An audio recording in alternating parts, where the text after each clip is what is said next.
Bonjour, c'est Gilles du site boursicoté.com. Voici l'analyse technique des principaux indices mondiaux pour cette journée du vendredi 7 février 2014, avec donc une configuration sur le CAC 40. Alors, nous étions vendredi dernier sur une possibilité de rupture de tendance majeure sur plusieurs indices. Alors, vous voyez que sur le CAC, ça a été préservé d'une certaine manière, puisqu'on a à peine ici cette rupture en ouverture qui a été reprise assez rapidement. Nous allons voir que ce n'est pas forcément le cas sur d'autres indices, que la cassure est beaucoup plus marquée. Et bien donc là, en faisant un petit tour d'horizon, je vous propose donc de comparer un petit peu l'évolution par rapport à cette configuration donc sur différents indices. Nous commençons par le DAX avec une configuration un peu plus baissière que ce que nous avions sur le CAC 40. Nous avions ici cette zone de support avec une zone de rebond qui est beaucoup plus proche sur le CAC 40 que ce qu'elle ne l'est sur le DAX. On voit ici une configuration bien baissière. Si on trace les lignes de tendance sur cette configuration, nous pouvons nous apercevoir qu'on est encore quasiment dans la dynamique baissière, puisqu'il n'y a pas eu encore d'attaque de cette zone, enfin en tout cas pour ce qui est de la clôture, puisque au moment où je vous parle, nous sommes actuellement sur 9270, donc on est en train d'acter ici une cassure de cette résistance baissière. Quoi qu'il en soit, donc on a bien cassé ici cette zone cette zone de support, cette zone de point bas, et si on prend l'amplitude qu'il y a donc entre cette zone et la ligne d'eau, et qu'on la reporte sur la ligne d'eau, voilà, nous avons un objectif qui est légèrement plus bas, qui se situe ici sur cette zone de point bas significatif, dernier contact avec le support, qui fait donc figure d'objectif. Donc il s'agit bien sûr du point ici à 8970. Donc c'est l'objectif de baisse donc de cette tendance, mais si nous venons ici casser, eh bien il y aura invalidation avec une possibilité d'un rebond technique. Pour l'instant, donc, on est sur une phase où le DAX est plus baissier que le CAC. Bon, ça compense un petit peu, le DAX a surperformé l'indice parisien pendant quelques mois durant l'hiver. Bon, on est ici sur une phase de baisse. La tendance était très haussière précédemment, beaucoup plus haussière que ce que nous avions sur le CAC, qui était un peu plus neutre ici sur les derniers mois. Le fait d'avoir ici cette phase de retour, alors, nous donne plusieurs possibilités. Nous avons une tendance directe qui est située ici, donc sur laquelle nous allons tracer le retracement de Fibonacci, entre cette phase et cette zone de point haut, qui nous indique que en cassant ici cette zone des 23,6%, donc en cassant cette zone ici de support, on est venu tester ici le retracement des 38,2%. Alors on le sait, ça peut constituer un objectif. Le fait de se retourner juste après avoir testé le 38,2 nous laisse toujours une possibilité de rester dans une tendance de fond haussière, et donc cela serait confirmé sur une cassure ici à la hausse des 9790 points. Mais en attendant, nous sommes toujours dans une phase baissière, il va falloir valider dans un premier temps un retour sous cette zone et casser cette zone à la hausse, puisque pour l'instant nous avons ici cette zone significative, cette zone de support, qui peut encore jouer comme zone de résistance. Donc la zone à surveiller ici pour le DAX, c'est la zone 9395-9400 points. S'il y a un rebond ici sous cette zone avec poursuite du mouvement baissier, eh bien on sera dans une réelle rupture de tendance moyen terme, puisque nous confirmerons ici la cassure de ce support. Donc rupture de la dynamique, on n'est pas encore dans une rupture dans une configuration de retournement. Il faudrait vraiment casser ici ce point bas significatif et donc rallier l'objectif qui est défini par le report d'amplitude que nous avions ici entre quasiment 1800 points et cette zone de ligne d'eau. Donc à surveiller cette zone des 8970 points. Par contre, tout retour au-delà des 9400 points se traduirait par une possibilité de retournement. Sur le FTSE, là aussi, nous avons une configuration légèrement différente qui irait plus dans le sens d'une neutralisation de la tendance de fond.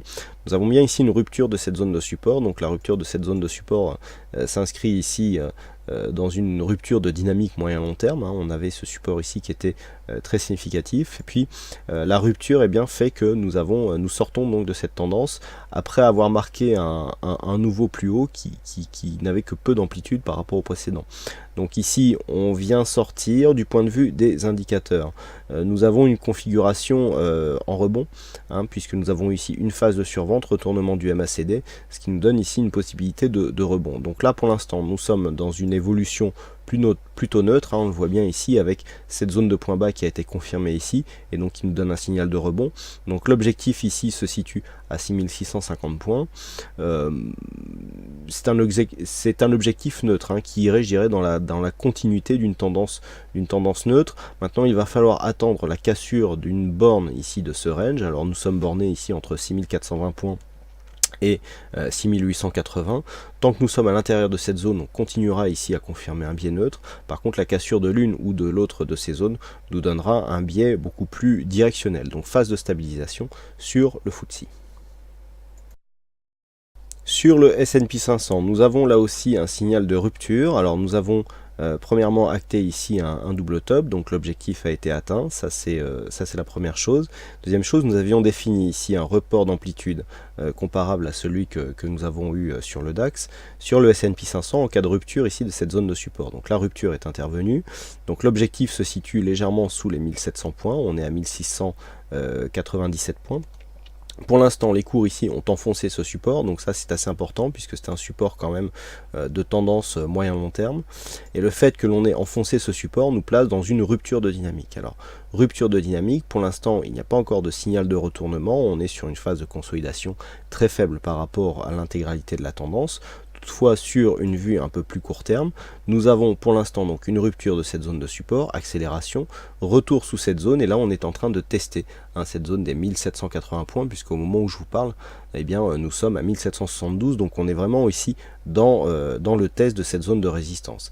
Alors tant que ce test ici se cape un petit peu les cours, eh bien, il y a toujours une possibilité de retournement et de continuité du mouvement baissier.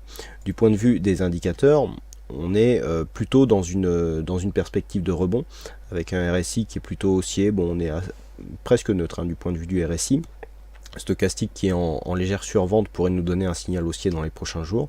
Et puis le MACD ici nous lance clairement un signal de retournement. En tout cas, on perd la dynamique baissière qui nous a permis de casser ce support dans des volumes qui sont plutôt orientés à la baisse, pour une continuité, qui plaident plutôt pour une continuité à la baisse avec une hausse de la volatilité. Donc du point de vue des indicateurs, on irait plutôt dans un rebond court terme, mais au sein d'une tendance baissière. Si nous traçons les lignes de tendance, nous avons là aussi, un petit peu comme sur le DAX, eh bien quelque chose de très baissier, mais par contre quelque chose qui aura plus tendance à être testé, puisque là nous sommes en train nous avons hier acté la cassure de cette dynamique. Donc deux choses, donc on a acté ici la cassure de cette dynamique, on vient ici tester cette zone.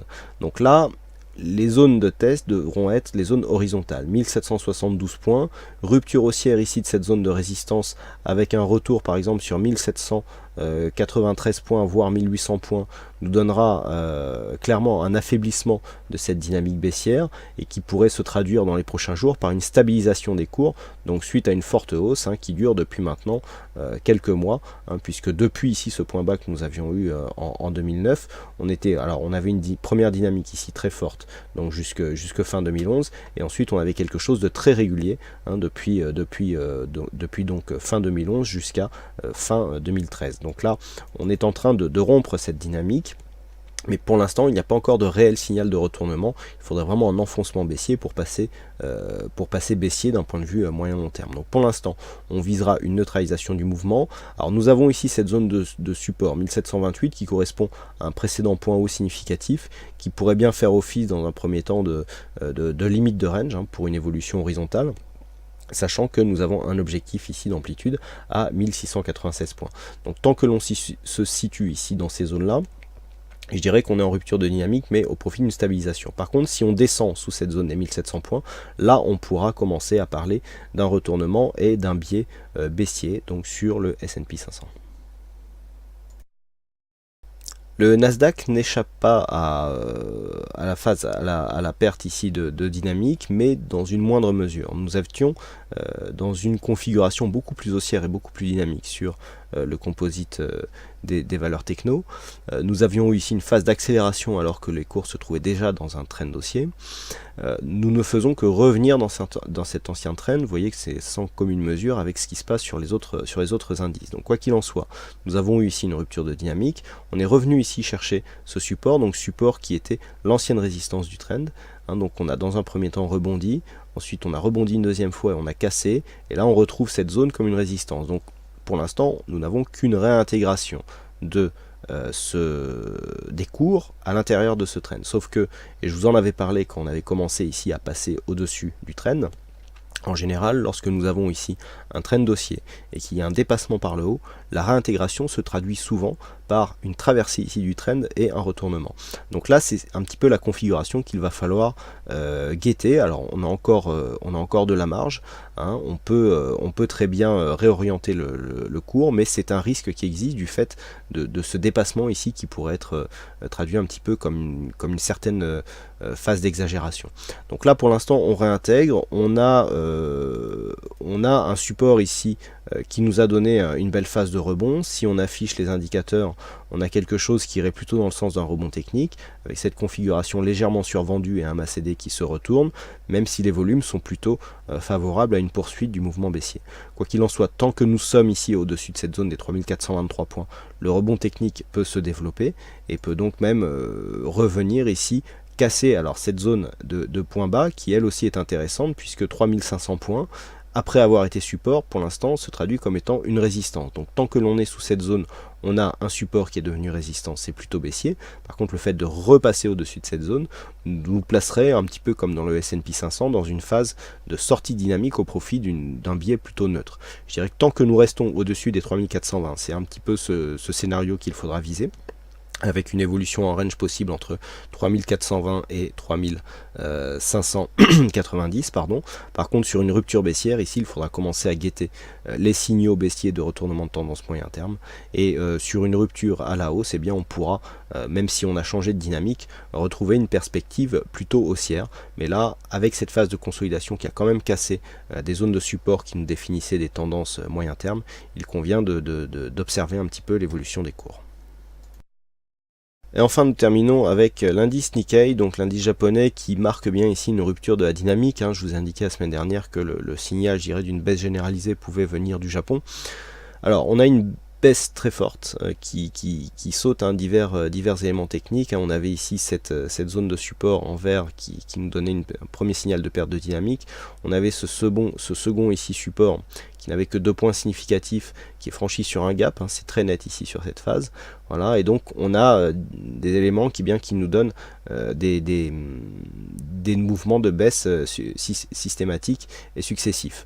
Donc là, on vient ici marquer un premier point baissier. On a les indicateurs qui nous indiquent une probabilité de retournement avec cette configuration survendue et ce retournement du MACD.